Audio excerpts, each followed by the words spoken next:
Hello', ভিডিঅ'টো মই পাছৰ পৰা আৰম্ভ কৰিছোঁ। ক'লৈ গৈ আছোঁ গম পাইনে? মা ঘৰলৈ বুলি ওলাই আহিছোঁ। ইমান গৰম আজি দেখিছেনে? ৰ'দৰ মানে যি প্ৰকোপ, বেটাৰী খুব আমনি কৰিছে। আৰু কাষতে বহি থকা এই বাহঁতৰ ওচৰত গৈ বহি সিহঁতৰ এই ফেনখনৰ পৰা বতাহ লৈছে। খুব ভাল পাইছে সেইখন পিটিকি।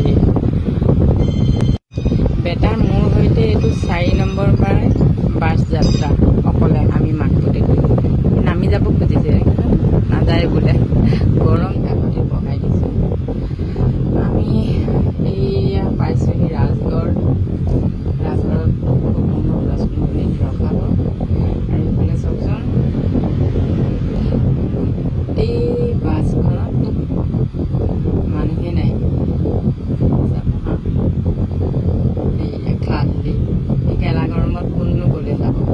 মোৰ নিচিনাজনীহঁতে চাগে যায় কেনেবাকৈ নিবি।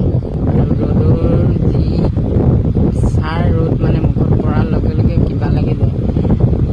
এই আমি টিংখাং তেল ডিপু পালোঁ, তেনেকুৱাতে বেটাও সাৰ পালে আৰু তাত টোপনিটো পোৱা নহয়।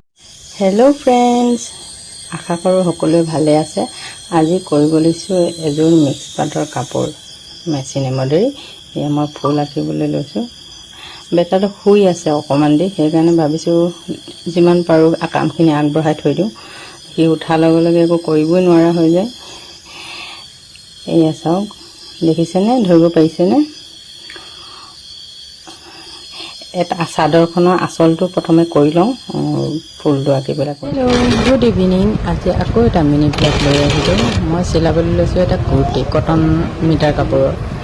আৰু মাজৰ ভিডিঅ'খিনি কোৱা নহ'লেই, কৈছোঁ আগতে, বৰ এলেহুৱা থাকি যায় কৰিবলৈ। এতিয়া চাওকচোন, এইটো মোৰ কুৰ্তিটো ঘৰলৈ গৈছিলোঁ যে তেতিয়া চিলাইছিলোঁ ঘৰতে।